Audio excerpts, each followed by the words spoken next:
네, 다양한 악재 속에 변동성이 큰 우리 증시 뚜렷한 모멘텀을 찾지 못한 채 지지부진한 흐름 이어가고 있습니다. 들어가기 앞서서 간단하게 시장 점검해 보도록 하겠습니다. 우리은행 투자상품전략부 박석현 부부장 전화 연결되어 있습니다. 안녕하십니까? 예, 안녕하십니까? 네, 먼저 금리와 환율 시장부터 긴급 진단해 보도록 하겠습니다. 지금 미국 시장의 여파를 고스란히 받고 있는 가운데 미 국채 금리 10년물이 다시금 5%에 육박하고 일각에서는 6%까지 돌파 가능성이 있다라는 의견들이 제기가 되고 있습니다. 고금리의 강달러, 즉 원달러 환율도 다시금 1,360원에 육박을 하고 있는데요. 앞으로의 향방 주요 쟁점을 어떻게 보고 계실까요?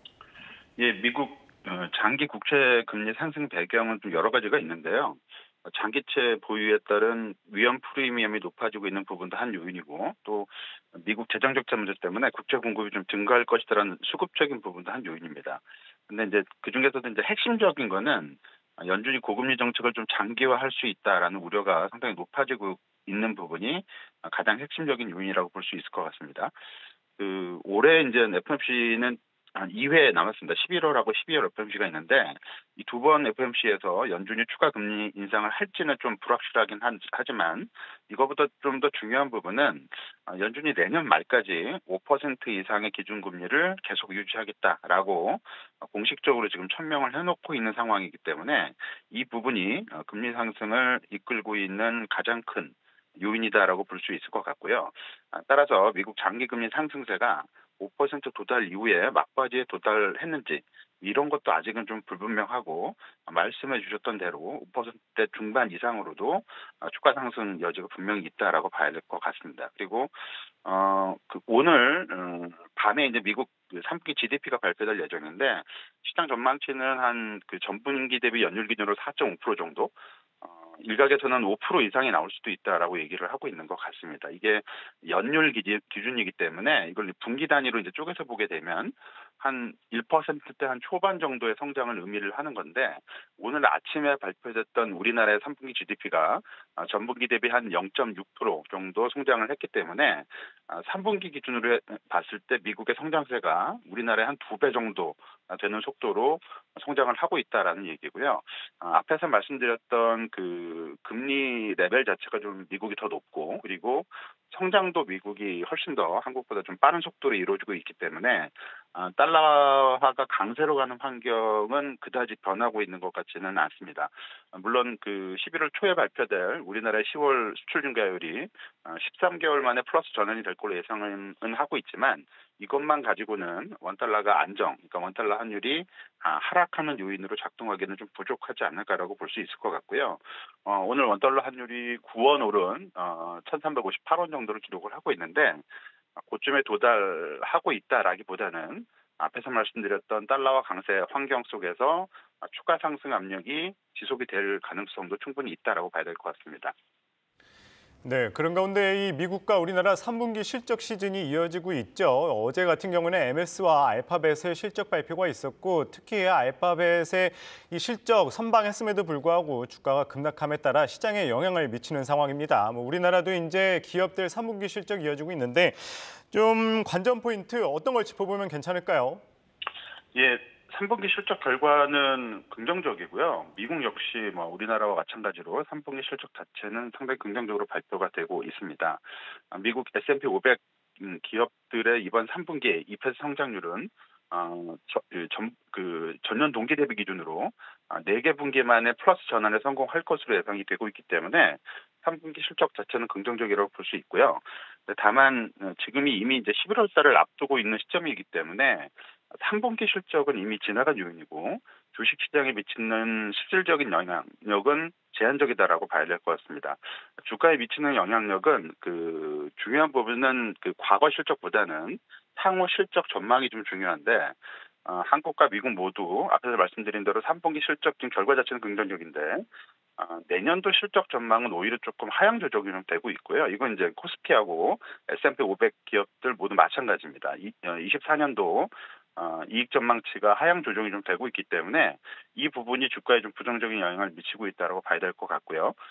따라서 주식시장이 기업 실적 요인으로 인해서 안정을 좀 찾을 수 있으려면 방금 말씀드린 대로 3분기나 이번 4분기 실적보다는 내년도 이익 전망치에 대한 어떤 긍정적인 변화가 수반될 수 있어야 되는데 아직까지는 그런 흐름은 좀 확인되지는 않고 있다라고 봐야 될 것 같습니다. 계속해서 하방을 좀 지지해 줄 만한 요인을 찾기가 쉽지가 않은 상황입니다. 여기에 전쟁 변수까지 현재 진행 중이죠. 지금 중동 리스크도 좀처럼 완화되지를 않고 기대 인플레이션도 반등을 하고 있습니다. 시장 하방 압력이 더욱더 커지고 있는데 과연 단기적으로 좀 앞두고 있는 빅 이벤트 11월 FOMC 회의가 그 변곡점이 돼줄 수 있을지 이를 앞두고 시장 전반적인 전략은 어떻게 가져가 봐야 될까요? 11월 FOMC는 금리 동결이 될 가능성을 거의 100% 거의 반영을 하고 있다라고 봐야 될 것 같고 시장 예상하고 크게 다르지는 않을 것 같습니다. 근데 앞에서 말씀드린 대로 한 번 더 금리를 올릴지 않을지 이 부분보다는 내년도에 대한 금리 레벨을 어느 정도까지 연준이 가져갈 것인지 이 부분이 조금 더 중요한데 아무래도 이런 부분들은 좀 물가하고 연동이 될 가능성이 상당히 높고요. 미국이나 한국이나 물가 상승률이 둔화 과정을 보일 것으로 예상이 되고 있긴 하지만 내려가는 속도가 조금 빠르지는 않을 걸로 예상을 하고 있고 그리고 11월이나 12월 연말 정도에는 오히려 약간 반등을 할 가능성도 좀 있기 때문에 물가 상황을 좀 고려를 해봤을 때는 연준 정책 태도가 바뀌기까지는 앞으로도 좀 상당한 시간이 좀 필요할 수 있을 것 같고요. 이게 바뀌지 않는다면 내년도 기준 금리 레벨에 대한 어떤 부담 때문에 국채금리 안정이 좀 확보되기는 조금 더 시간이 필요할 수가 있을 것 같습니다. 그래서 이런 부분들이 주가를 좀 압박하는 요인으로 작동을 할 것 같고 단기적으로 주가 낙폭이 워낙 컸기 때문에 받는 가능성은 충분히 있다라고 보여지는데 고금리 장기화 문제 그리고 달러 강세 문제 그리고 기업이익 전망하고 관련된 어떤 부분들 이런 것들을 좀 고려했을 때는 연말까지는 주식시장이 어떤 그 추세적인 반등 실마리를 잡기보다는 조정 과정 쪽에서 조금 움직이지 않을까라고 예상을 해볼 수가 있을 것 같습니다. 네, 시장 긴급 진단 우리은행 투자상품전략부 박석현 부부장이었습니다. 말씀 고맙습니다. 예, 감사합니다.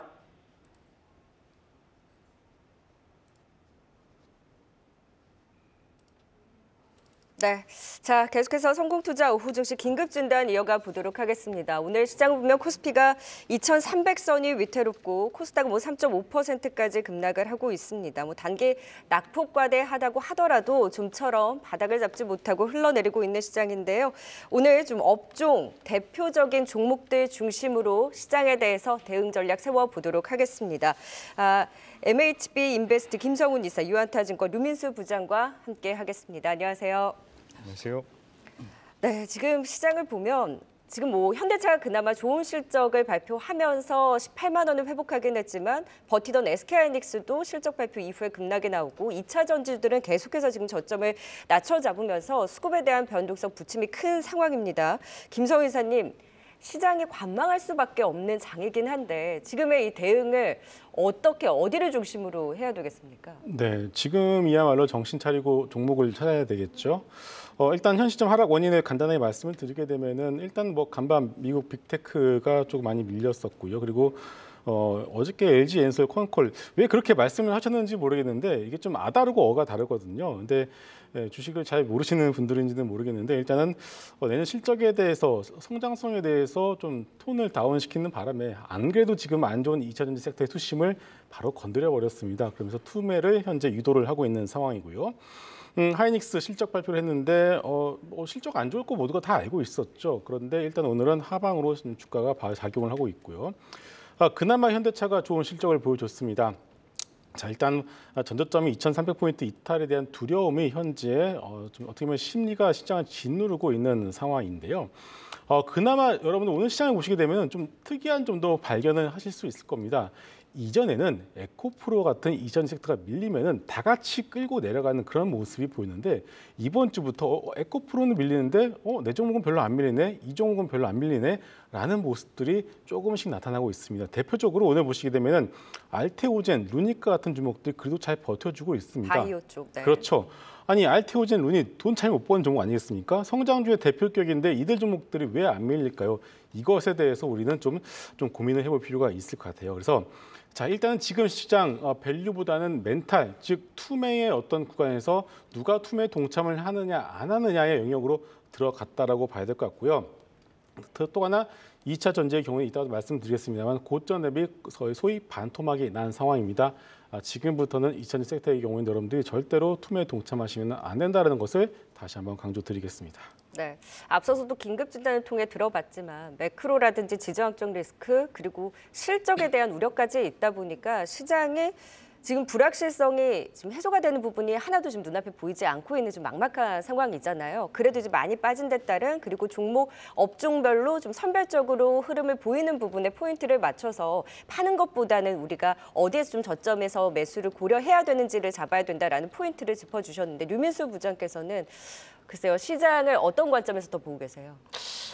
저는 조금은 비슷한 부분도 있지만 결이 좀 다른 부분이 좀 있는데요. 일단은 뭐 최근에 시장은 지금 뭐 글로벌적으로는 3대 전쟁에 시달리고 있지 않습니까? 러우 전쟁, 뭐 이스라엘 그쪽 전쟁, 중동 전쟁, 그 다음에 미중 갈등 뭐 이런 부분인데 결과적으로 채권 결론적으로 말씀드리면 채권 금리에 대한 고점이 확인돼야지 증시에 어떤 진바닥이 나오지 않을까라고 좀 생각을 하고 있고요. 사실 뭐 현장에서는 뭐 이번 주 초에는 일정 부분의 현금에 대한 부분도 말씀을 드렸는데 아무튼 지금은 비빌 언덕을 찾기가 조금 어려운 상황은 맞습니다. 그렇기 때문에 미국 국채 금리가 예를 들면 뭐 정확한 뭐 제가 뭐 예단할 수는 없지만 5% 중반대 정도의 어떤 상승, 그때가 어떤 증시에 대한 어떤 바닥에 대한 부분을 찾지 않을까라고 좀 생각을 하고 있고요. 사실은 지금 이런 상황에서 기업의 뭐 특히나 미국 기업의 빅테크 실적에 대해 개인적으로 조금은 이쪽에서 실적이 좀 좋으면 좀 어떤 반등의 실마리를 좀 모색하지 않을까라고 생각을 했는데 저는 예를 들면은 뭐 구글 알파벳 같은 경우 사실 실적은 좋았어요. 근데 이제 역시나 이제 구글 같은 걸 바라볼 때 우리가 이제 AI 쪽을 바라보지 않습니까? 데이터 센터 매출에 대한 미스 부분 이 부분 때문에 10% 정도가 하락을 했거든요. 반대로 마이크로소프트 같은 경우는 컨센을 상회하는 비트 실적을 발표를 했습니다. 그럼에도 불구하고 3% 정도의 소폭의 상승에 불과했기 때문에 지금의 시장은 호재보다는 악재에 민감한 시장은 분명한 것 같다. 이렇기 때문에 리스크 관리를 일단 해야 되는 게 분명한 것 같고요. 특히나 저는 뭐 개인적으로 2차 전지 관련해서 뭐 현장에서도 우리 고객님들이 2차 전지 상당히 좋아하셨습니다. 그래서 여름 이후에 근데 2차 전지에 대한 부분에서 특히나 제가 여기서는 이제 셀 업체 중심에 대한 어떤 우려 이 부분에 대해서 조금 강조한 부분도 있는데 증시 코스닥 지수, 특히 코스닥 지수의 어떤 왜곡 현상을 2차 전지가 좀 가져왔던 부분 이런 것들이 투매가 완료돼야지. 여기는 개인의 투매도 있지만 기관의 로스컵 물량도 있거든요. 그렇기 때문에 그런 것들이 확인한 다음에 매수를 해도 늦지 않을까라고 생각을 합니다. 물론 우리가 흔히 얘기했던 이렇게 과매도권도 맞고요. 밸류에이션 측면에서도 뭐 10배 초반, PBR 기준 0.8배 정도 되기 때문에 충분하게 저평가라는 얘기를 할 수 있지만 이런 거에 대한 밸류에 대한 부분, 이런 거에 앞서서 가기보다는 특히나 뭐 지수 포인트에 뭐 2300, 2400, 지지선 뭐 750, 코스닥 지수는 700 이런 거에 대한 포인트를 논하기는 아직 어렵다. 그렇기 때문에 전반적으로 볼 때 미국의 국채 금리에 대한 어떤 오버슈팅이 나오는 구간, 아직은 제가 볼 때는 그 구간을 확인되기에는 아직은 좀 시간이 좀 필요하지 않을까라고 생각을 하기 때문에 네. 그런 부분 전반적으로 감안해서 보유자분들은 지금의 상황에서는 뭐 투매에 동참할 필요는 없겠지만 신규 매수에 대한 부분은 철저하게 분할 매수를 입각할 수도 있지만 아직은 조금 시간을 좀 보고 두고 충분히 어느 정도 확인한 다음에 해도 조금 비싼 가격에 사더라도 그렇게 하는 게 낫지 않을까라고 생각을 하고 있습니다. 네, 이렇게 각종 악재 속에 하루하루 널뛰기 장세가 이어지는 가운데 또 이렇게 널뛰기 장세가 나타났을 때 나타나는 것이 또 테마주죠. 최근에는 이 전염병 중 하나인 럼피스 킴병 확산에 관련 테마주들 보이고 또 중국 폐렴 확산 소식에도 관련주들 또 들썩이는 모습입니다. 이런 테마주들 역시나 단기 트레이딩으로 돼야 되겠죠, 류민수 부장님? 물론이죠. 뭐 그렇게 좀 해야 될 것 같고요. 일단 뭐 다 아시다시피 뭐 중국에서 폐렴이 지금 급속도로 확산되고 있다. 그다음에 그쪽에 항상 우리 전염병에 대한 부분은 중국에 대한 부분하고 우리나라와 같이 연관된 부분이 역사적으로 많았기 때문에 특히나 2011년, 15년, 19년, 4년 주기로 이게 도래를 한다고 하더라고요. 그래서 물론 이제 이게 상당히 뭐 지금은 백신이 없고 다만 치료제는 있습니다. 그렇고 신규가 아니라 신종이 아니고 우리가 기존에 알아왔던 부분이 있기 때문에 아주 그냥 뭐 서프라이즈한 이슈는 아닌 것 같습니다. 뭐 안 좋은 이슈이기도 하고요. 그래서 이런 부분에서 여러분들 생각을 하셔야 될 것 같고, 그래서 과거 코로나처럼 어떤 새로운 어떤 전염병이 아니기 때문에 그렇게까지 생각을 하면서 좀 접근하기보다는 지금은 일단은 메가 ECS 같은 경우 사실 코로나 관련주로도 관련해 네. 과거에 많이 올랐던 종목이기 때문에 요걸 대장주로 보고 제가 원래는 이제 메가 ECS 상한가 도달하지 못하면 일단 수익 실현, 만약에 상한가 도달하면 일단은 내일 하루 이틀 더 보면서 그때 수익 실현 관점을 한번 바라보시는 게 나을 것 같습니다. 네, 시장이 뭐 흔들릴 때 테마주들이 더 움직일 수 있긴 하지만 길게 가봐야 2에서 3일 그리고 하루하루 테마가 바뀌기 때문에 좀 정신없는 장세 속에 또 시장이 반등 나오면 이런 종목들은 또 흔들릴 수 있다는 점도 감안하면서 변동성 좀 유의해야 될 것 같습니다. 자, 이번에는 실적 발표한 종목들도 좀 체크를 해볼까요? 그나마 HD 현대일렉트릭 뭐 전력기기주 내에서 호실적을 발표하면서 좀 버텨내주고 있는 반면에 HD 현대인프라코어 현대건설기계는 시장 기대 대비 좀 부진한 실적이 나오면서 오늘 또 급락이 나오고 있습니다. 각각 그 사우디에 또 모멘텀이 있었기 때문에 전력기기와 건설기계 쪽을 나눠서 좀 전략을 세워볼까요? 일단 현대일렉트릭 호조를 보고 그 외의 전력기기주들도 좀 호실적을 기대해볼 수 있을까요? 충분히 가능하다고 보고 있고요. 현대일렉트릭 보시게 되면은 이 변압기 섹터 정말 뭐 피크아웃 얘기가 계속 나오고 있었죠. 그러면서 고점을 돌파를 하지는 못하고 있습니다만은 그래도 시장 대비 상당히 강한 모습을 보여주고 있습니다. 최근에 변압기 섹터를 보심에 있어서 어느 순간부터 수출 데이터들을 좀 많이 보시더라고요. 그러면서 여러분들 기억하실 겁니다. H현대일렉트릭 수출 데이터가 좀 안 나왔다고 해서 급락이 나왔다가 또 알고 보니까 그 뭐 휴가가 끼었대 하면서 다시 뜨끔 올라가는 정말 어떻게 보면은 좀 웃지 못할 그런 상황들이 나오고 있는데요. 결국 숫자로 다시 한번 증명을 해줬습니다. 여기에 대해서 이제는 올해 수주도 이제 안정적으로 성장을 지금 하고 있고요. 전방 산업 자체가 여전히 안정적으로 성장하고 있는 것이 확인이 되고 있는 만큼 수출 데이터에 어떻게 일희일비할 필요가 없다라는 것이 다시 한번 증명이 됐다라고 보고 있고요. 또 말씀하신 것처럼 굴삭기들의 경우에는 좀 아쉬운 부분들이 있습니다. 이번 실적이 나왔는데 전부 다 어닝 쇼크가 나왔고요. 네. 결국 이제 국가별로 우리가 뜯어볼 필요가 있을 것 같은데 미국은 역시나 잘 나왔습니다. 미국은 역시나 돈을 잘 풀면서 IRA 법안을 통해서 여전히 어떻게 보면 인프라를 계속적으로 개발하고 있기 때문에 미국 쪽의 실적들은 잘 나왔는데 중국과 특히나 우리나라에서 어떻게 보면 실적 쇼크가 나와서 전체적인 실적을 끌어내리는 어떤 그런 모습이 나왔고 그렇기 때문에 일단은 전반적인 굴삭기주들의 목표가가 하향이 되고 있으면서 하필이면 오늘 다시 한번 시장이 좀 밀리면서 네. 어떻게 보면 이제 거의 뭐 주가가 투매가 좀 나오고 있는 상황인 것 같습니다.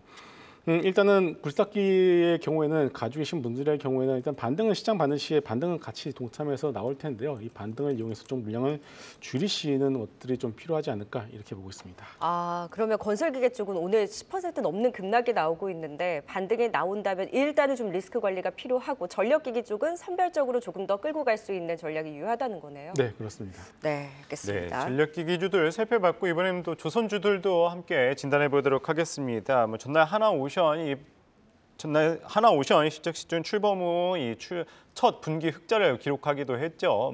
수주 소식도 들려오고 있는 상황입니다. 긍정적인 전망에 비해서 이 주가는 지지부진한 상황인데 조선주들 좀 본격 반등 어떻게 바라보면 좋을까요, 류 부장님? 전반적으로 지금 매크로 시장에 계속적으로 섹터들이나 이런 것들, 그러니까 실적에 대한 어떤 기반에 의한 지금은 실적 시즌임에도 불구하고 그런 것들이 영향력이 좀 제한적인 거가 전반적으로 있는 것 같습니다. 그건 지금 상황이 그런 거고요. 그건 여러분들 다 아시는 것 같고 일단은 윤석열 대통령 방문으로 인해 카타르에서 대규모 실적이 나왔죠. 그렇게 기다렸던 카타르 LNG선이 이번에 대규모 실적이 나온 거고 한 5조 2천억 단일 계약으로는 최고라고 하더라고요. 그래서 이런 부분에 대해서 추후 3, 4 그러니까 나머지 하나오션이나 삼성중공업 같은 경우도 다 추가 수주가 예견이 되고 있고 이렇게 되면은 조선사가 올해 수주 목표는 이제 초과 달성하는 게 지금 예견이 되는 부분이고요.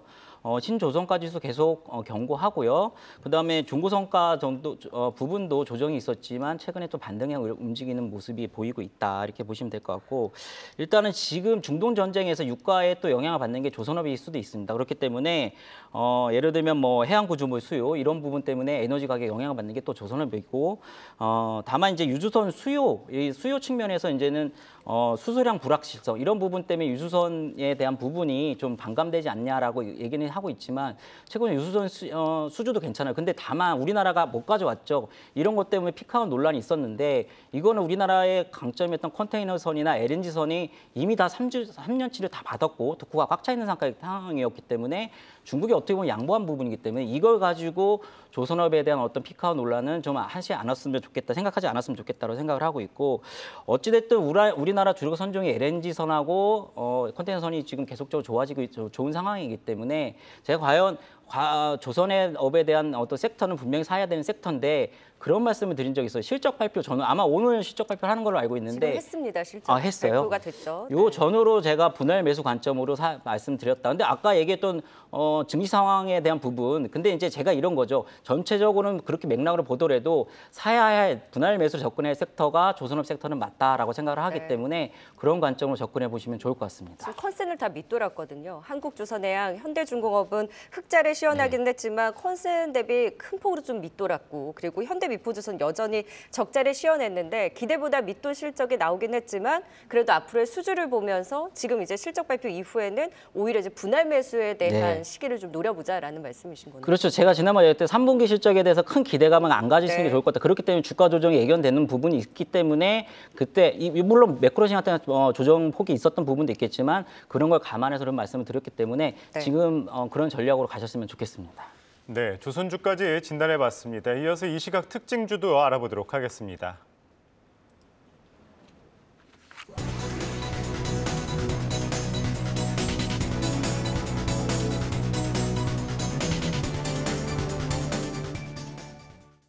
네, 이 시각 특징주입니다.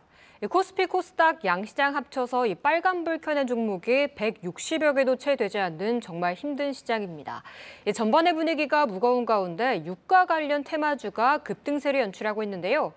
극동유화는 국제유가가 더욱더 오를 수 있다는 전망과 함께 장중 VI 걸리면서 현재 22% 급등세를 연출하고 있습니다.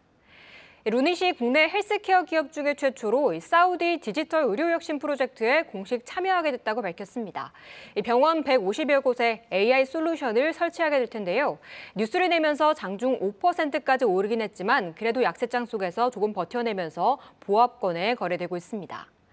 오늘 삼성전기가 3분기 부진한 성적표를 공개했습니다. 엔저 상황과 이 경쟁력이 심화된 탓에 영업이익이 전년 동기 대비 40% 급감했다고 밝힌 건데요. 이 시장 전망치를 충족하지 못하면서 철저하게 외면받고 있습니다. 방금 전 또 하방 VI 걸린 가운데 현재 12%의 낙폭 기록하고 있습니다. 전일 강한 상승을 보였던 HPSP 장 마감 후 2대 주주로 있는 한미반도체가 200억 원 규모 블록딜에 나서겠다고 공시했습니다. 이 소식에 외국인의 차익 실현이 강하게 이뤄지고 있는데요. 닷새 만에 하락하고 있는 가운데 11% 하락하면서 33,000원 선에 거래되고 있습니다. 지금까지 목요일장 특징주 살펴봤습니다. 네, 계속해서 주요 업종과 종목 진단 들어보도록 하겠습니다. 이번에는 엔터주 살펴보죠.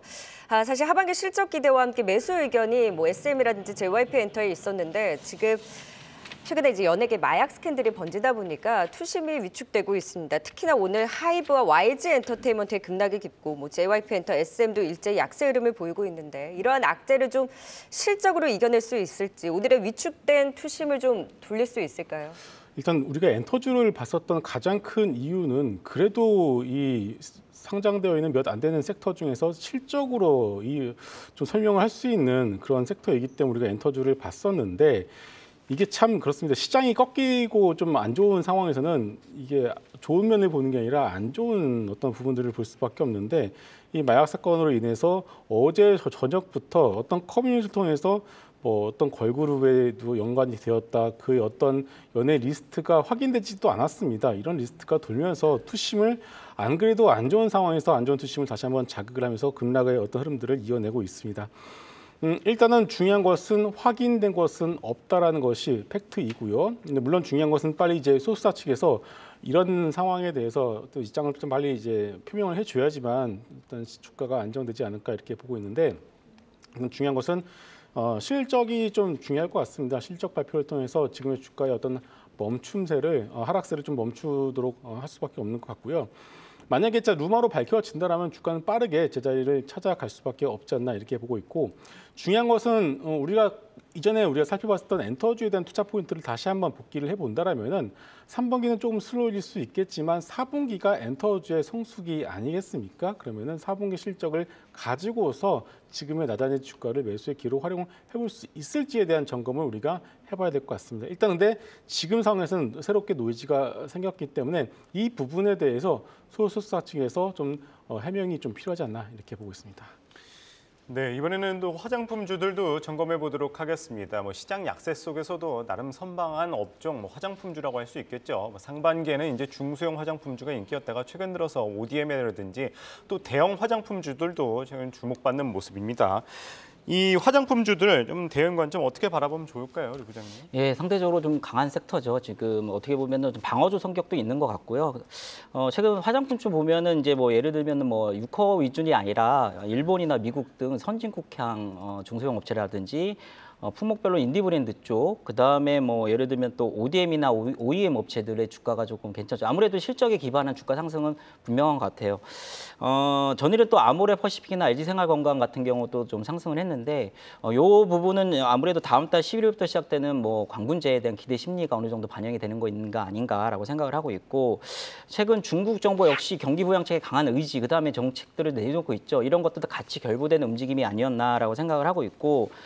수급 측면에서 국민연금에 대한 수급에 대한 부분도 있는데 사실은 그 부분은 언제든 또 매도할 수 있는 부분이니까 그거는 논외로 할 것 같고요. 아무튼 이런 어떤 K뷰티에 대한 화장품주가 지금의 금융상 불안정한 상황에서 대한 섹터로 조금 부각되는 모습은 맞다라고 생각을 하는데 결론적으로 말씀드려서 일단은 기대감으로 실적 기대감에 감금, 근데 실적이 좋은 실적도 낸 부분도 있지만 일단은 실적이 좋은 실적을 발표하면 중성주 최근에 올랐던 종목들은 제가 볼 때는 일단은 수익 실현하는 관점으로 좀 바라보시는 게 낫을 것 같다라고 생각을 하고 있고요. 결과적으로 초단기적으로는 광군제에 대한 아모레 퍼시나 이런 거 갈 수 있지만 궁극적으로는 중국향 위주로 탈피하는 업종, 노출도가 낮은 종목들로 만약에 조정으로 왔을 때 매수하는 전략. 왜냐하면 4분기에도 실적은 괜찮을 것 같다는 게 계속적으로 얘기되고 있기 때문에 3분기 실적 좋게 나온 다음에 조정, 그러면 그때 사시고 4분기 실적을 바라보는 이런 관점을 바라보시는 게 어떨까라고 생각을 하고 있습니다. 네, 그래도 실적에 대한 기대가 있는 쪽에서는 좀 버텨내주는 흐름이 눈에 띄게 나타나고 있습니다. 오늘 또 현대차라든지 조선주들 대거 실적을 발표하고 있는데 또 계속해서 굵직한 기업들의 실적 발표를 앞두고 있죠. 어떤 기업들이 있는지 IR센터 통해 확인하고 가겠습니다.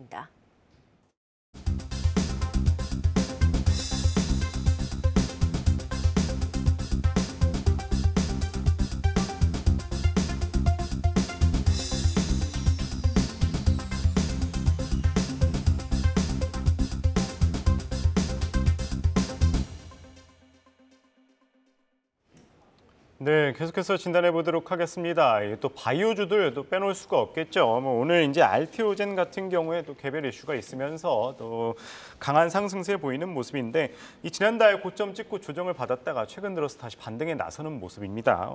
상승세 어디까지 조금 이어질까요, 김성훈 이사님? 네. 코스닥 지수가 거의 마이너스 4%에 가까이 좀 밀리고 있는 와중에 알테오젠 정말 굳건하게 좀 올라가고 있는 모습이 정말 특징적입니다. 일단은 장 전에 박순재 대표와 기관 투자관 간의 간담회 내용이 좀 장전에 돌았었는데요. 일단 머크와 협상 중이라는 것을 확인을 해줬습니다. 일단 내용을 보게 되니까 회사 측에서 양보를 하게 되면 당장 내일이라도 머크와 계약을 할 수 있다라고 이렇게 얘기를 했고요. 중요한 건 이거죠. 머크 쪽에서 요구한 조건은 키트루다 바이오시밀러 개발 조항을 포기를 해라. 라는 것인데 이렇게 되면 알테오젠 입장에서는 그래 우리가 포기할 테니까 대신 이만큼 돈을 더 줘 이겁니다. 결국 그 사이에서 이제 협상이 진행 중이다라고 이제 확인을 해줬고요. 이 재료를 가지고서 오늘 일단 시장이 이렇게 급락을 하는 와중에도 버텨주고 있습니다. 여기서는 두 가지 의미를 좀 저는 보고 있는데요. 일단 시장이 급락 이후에 반등 시에는 일단 주도주가 필요할 텐데 현재 잘 버티고 있다는 것에 좀 의미를 두고 있고 또 하나. 얼마 전에 유한양행이 좀 바이오 섹터의 센티나 심리를 한번 다 죽여버렸는데 이 알테오젠으로 인해서 죽어버렸던 바이오 심리를 다시 한번 살릴 수 있을지 이것에 대해서 우리가 좀 잘 살펴봐야 될 것 같습니다. 일단 중요한 것은 지금 시장이 잘 밀리고 크게 밀리고 있는 와중에 버텨주고 있다는 것은 우리가 이 부분 유심히 살펴봐야 될 것 같습니다.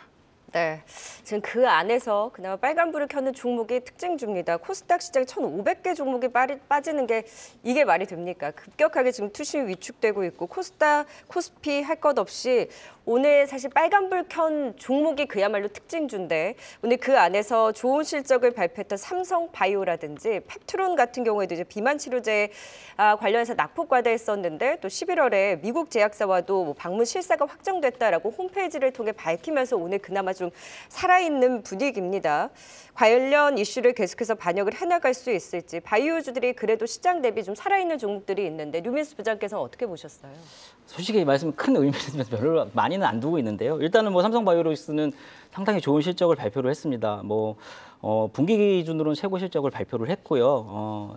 연간 매출 가이던스 전년 대비 20% 성장, 이 부분 제시한 부분 상당히 좋아 보입니다. 그래서 일상공장의 어떤 효율화, 그다음에 뭐 사공장 매출 반영 효과가 아주 독보적이었고 2025년에 4월에 완공될 5공장에 대한 신규 모멘텀도 계속적으로 나올 것 같습니다. 그리고 여러 가지 지금 뭐 세계 상위 20개 제약사 중 14개사를 고객사로 확보하고 있기 때문에 상당히 지금 어떻게 보면은 실적으로 보면 모범생이다라고 말씀드릴 수 있는데 역시 주가는 근데 그 주주들 입장에서는 주가가 안 가고 있죠. 근데 일부 측면에서는 어떻게 보면 일부 분들은 뭐 비싼 거 아니냐라고 말씀하시는데 밸류 기준으로 볼 때는 뭐 예를 들면 5공장 반영하면 2027년이긴 하지만 에비타 기준으로 3조 3천억이거든요. 그러면은 2년 할인한 값에 예를 들면 론자 같은 게 피어 그룹이거든요. 하면은 22배의 멀티플 적용하면 그렇게 비싼 것도 아니기 때문에 저는 궁극적으로 삼성바이오로스가 향후 좋은 어떤 주가 퍼포먼스를 낼 가능성이 높다라고 생각을 하고 있습니다. 다만 지금 증권사 목표치가 한 100만 원인데 지금의 여전까지 아직까지는 고금리 상황, 물론 이제 동사 같은 경우는 고금리 영향을 덜 받아요. 왜냐하면 상업화된 것들을 공장에서 CMO로 만들어내는 부분이기 때문에 그런 부분에서 운신의 폭은 자유롭지만 저는 일단 박스권 전략이 맞지 않나. 그래서 70만 원 언저리에서는 좀 매수하시고 80만 원 전후에서는 좀 매도하는 전략. 당분간은 일단은 이렇게 하는 전략이 맞지 않을까라고 생각을 하고 있습니다. 네, 조금 전에 실적을 발표한 이 현대차도 한번 살펴보도록 하겠습니다. 주가 정말 많이 빠졌습니다. 이 3분기 실적 나쁘지 않게 나왔음에도 불구하고 주가 그래도 잘 버티기는 분위기인 것 같은데 대응 관점 좀 어떻게 바라보면 좋을까요, 김성우 이사님? 네. 이 현대차를 비롯한 자동차 섹터를 보실 때도 정말 피크아웃 얘기가 항상 쫓아다녔습니다. 그런데 오늘 발표된 실적을 보게 되면 진짜 피크아웃 없는 피크아웃을 또 보여주는 것 같습니다. 다시 한번 전고점을 다시 한번 실적만 놓고 봤을 때 넘겼고요. 하지만 주가가 떨어지는 이유를 우리가 굳이 갖다 붙이자라면은 밑도 끝도 없이 갖다 붙일 수는 있습니다. 금리가 올라가기 때문에 리스 비용이 올라가죠. 리스 비용이 올라가게 되면 당연히 자동차 판매 둔화가 될 것이다라는 우려감. 또 하나 테슬라가 가격을 공격적으로 낮추고 있기 때문에 가격 경쟁으로 인해서 수익성이 악화될 것이라는 우려감. 또 하나 유럽의 자국산 전기차 보호 정책 등으로 인해서 전기차 사업 수익성이 악화될 것이라는 우려감. 자, 제가 우려감이라는 단어를 무려 3번이나 말씀을 드렸죠. 결국 지금은 펀더멘탈보다는 심리가 주가의 어떤 방향성을 좌우하는 그런 구간이기 때문에 현재 이런 모습이 나타나고 있는 것 같습니다. 그렇다면 지수가 저점을 확인하고 돌아설 때는 심리보다는 다시 한번 시장이 정신을 차리고 이 종목 괜찮았었네, 이 종목 실적이 좋았었네, 이것을 주목하게 될 거라고 생각을 하고 있고요. 그렇게 된다면 지금 잘 버티고 있는 종목들과 호실적을 발표했었던 섹터들의 경우에는 주가의 상승세가 생각보다 강하게 나올 가능성이 높을 것 같습니다. 그래서 3분기 호실적을 발표한 섹터들의 경우에는 지금 주가 같이 밀렸을 경우도 있을 텐데 일단 잘 발라내서 우리가 좀 꾸준히 추적할 필요가 있겠습니다. 네, 현대차까지 살펴봤습니다. 이어서 유튜브 채팅창에 또 어떤 의견 올라오고 있는지도 알아보겠습니다. 네, 정말 주룩주룩 흘러내리는 시장 상황에 시청자분들의 속상한 마음이 채팅창에서도 많이 느껴졌습니다. 어떤 내용들이 있었는지 함께 나눠보도록 하겠습니다. 첫 번째 댓글은 한문털TV님께서 2차 전지는 많이 맞았고 이제 반도체인가? 란 걱정 어린 댓글을 남겨주셨습니다. 최근 그나마 버텨줬던 반도체주들이었는데 필라델피아 반도체 지수가 4% 급락하면서 오늘은 이 태풍을 피해가지 못하고 있습니다. SK하이닉스 같은 경우에는 영업 적자를 줄였다고 밝혔음에도 5% 넘게 하락하면서 투심을 위협하고 있는 상황입니다. 하지만 소재주 ISC 같은 경우에는 장중 저점 마이너스 8%에서 지금 약보합까지 낙폭 줄여내고 있고요. 다른 소부장주들 몇몇도 음봉보다는 양봉으로 돌려 세우려고 노력하고 있으니까요. 주도 섹터 하나라도 좀 버텨주길 바라보겠습니다. 다음은 도치님의 댓글입니다. 오늘 같은 날은 사지도 말고 팔지도 말고 관망하세요라고 말해주셨습니다. 그렇다고 해서 뭔가 하기도 안 하기도 참 공포스러운 시장입니다.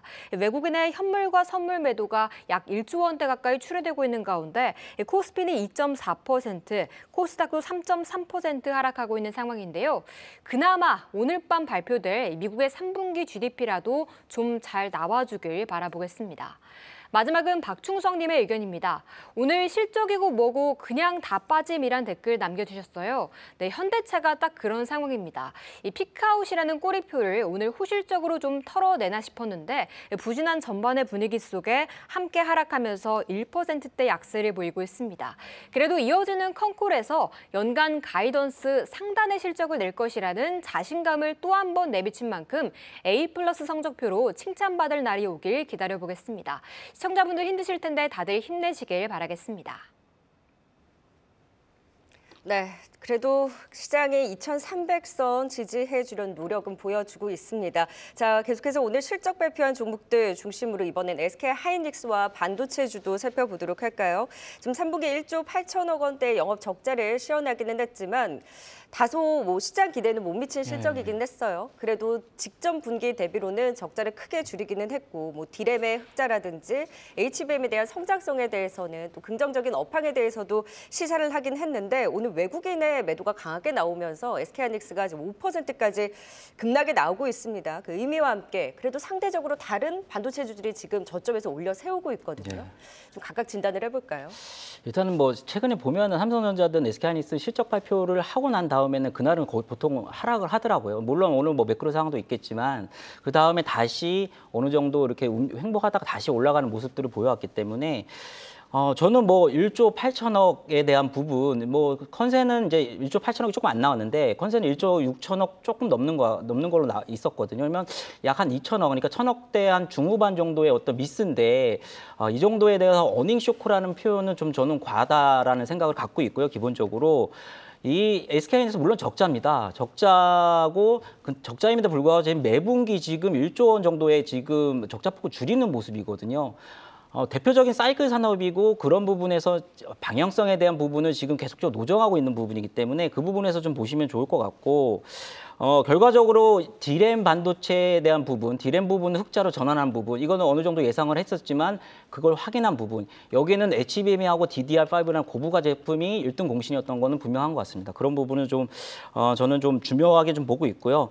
결과적으로 지금 이런 어떤 반도체 사이드, 그러니까 예를 들면 이 반도체가 안 좋았을 때도 공급 축소, 그다음에 재고의 정상화, 그다음에 PC와 스마트폰 교체 수요 증가, 그다음에 북미와 중국항의 서버 수요 증가. 물론 여기서 서버는 엔터프라이즈 향입니다. 이런 부분의 어떤 선순환 구조에 대해서 지금 기대하는 부분도 있는데 한 가지 조금 아쉬운 부분은 아직까지 조금 퀘스천 마크가 있는 부분도 저희는 개인적으로 있어요. 그러니까 특히나 레거시 제품 쪽인데 여기서 세 번째 부분 PC와 스마트폰 교체 수요, 즉 수요가 살아날 것이냐, 어느 정도 살아날 것이냐, 이게 V자 반등이냐 반도체의 전반적인 완만한 반등이냐가 결정될 키포인트라는 부분, 이 부분은 확인할 필요는 분명히 있다라고 생각을 하고 있고 결과적으로 감사는 계속할 수 없는 상황, 감사한도 역시 고정비라는 부분이 계속적으로 들어가는 부분이기 때문에 효율성 부분에서 수익성 측면에서 얼마나 제고할 것이냐, 이 부분은 아직까지 퀘스천 마크는 맞다. 다만 SK하이닉스 쪽에서 밝혔듯이 HBM하고 DDR5에 대한 투자 확대에 대해서 강력하게 얘기를 했던 부분, 이 부분 하나하고 엔비디아가 지금 중국 수출 규제 때문에 지금 A800, H800에 대한 부분, 이 부분 때문에 한번 미끄러졌고 어제 또 낙폭이 컸던 거는 이 부분에서 이 규제를 좀 더 앞당기겠다. 한 20일인가 더 앞당기는 것 같아요. 27일부터 적용한다는 부분. 이 부분 때 엔비디아가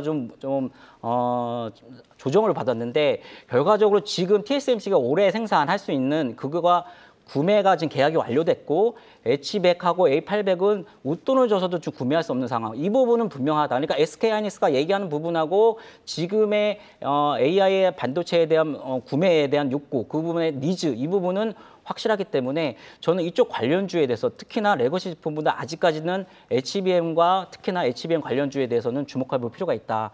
그러면 최근에 보면 종목들을 보셔도 한미 반도체 물론 이제 6만 원의 돌파 여부가 상당히 중요합니다. 그래서 저는 지난번에 6만 원의 어떤 제한적 흐름을 보일 것 같은데 6만 원이 돌파하면 또 다른 어떤 판도가 바뀌지 않을까라고 생각을 하고 있고 또 하나는 뭐 하나마이크로라든지 PSK 홀딩스가 상당히 주가가 건조하거든요. 이런 부분 여러분들 잘 참조하셔가지고 반도체 업종에 대한 부분 가장 제가 볼 때는 신뢰성 있고 회복에 대한 신뢰성이 어느 정도 담보된 섹터 중에 하나는 반도체가 아닐까라고 생각을 하기 때문에 그 부분을 참조하셨으면 좋겠습니다. 김성훈 이사님은 반도체주 좀 어떤 의견이세요? 네, 일단 대전제가 필요합니다. 내년에 미국이 심각한 경기 침체가 오지 않는다라는 전제가 먼저 필요하고요.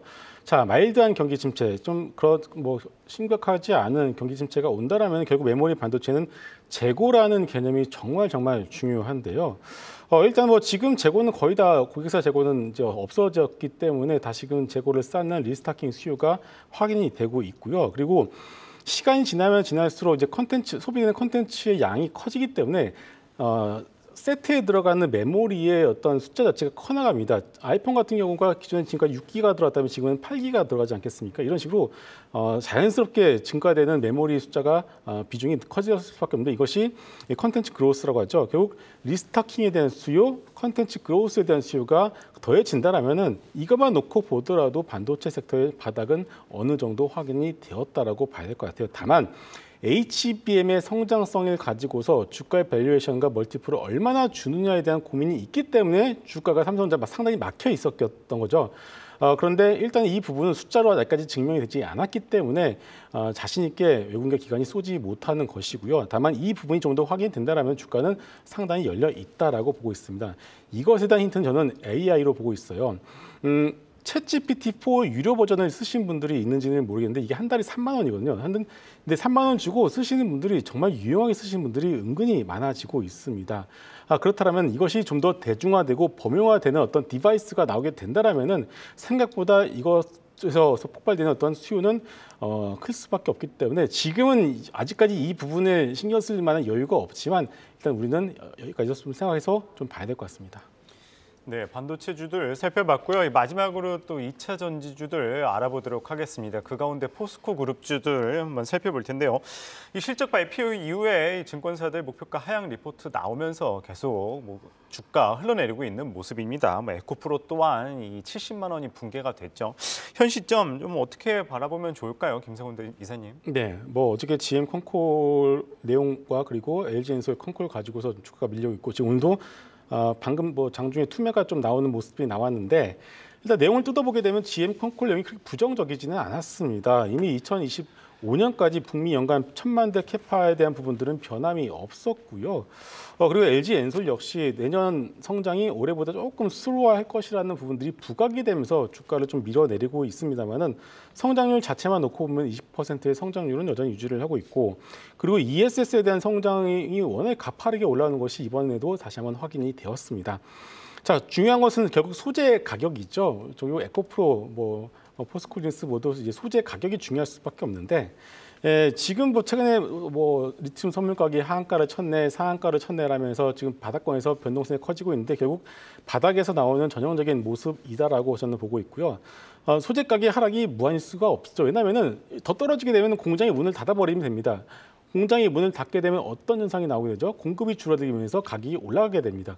그렇게 되면 결국 재고에 대한 손실폭 역시 제한이 될 가능성이 있기 때문에 지금 수준에서 어느 정도 주가의 바닥을 잡아나갈 가능성이 높다라 보여지고 있고요. 지금 중요한 것은 센티멘트죠. 심리인데 지금 내년에 경기 침체 가능성, 자동차 판매 감소 가능성 때문에 주가 밀리고는 있습니다만은 일단 우리가 7월 25일, 26일 날 에코프로가 오버슈팅이 나왔다라면은 어제부터 오늘, 내일까지는 언더슈팅이 나오고 있다라고 결론부터 말씀드리겠습니다. 그래서 지금부터는 오히려 적극적으로 매수를 해보시는 역발상 전략이 필요하다라고 말씀드리겠습니다. 네, 2차 전지주들까지 알아봤습니다. 네, 오늘 이 널뛰기 장세 속에서 또 업종별로 이 대응 전략 살펴봤습니다. 오늘은 김성훈 이사, 류민수 부장, 박수영 캐스터와 함께했습니다. 말씀 고맙습니다. 고맙습니다.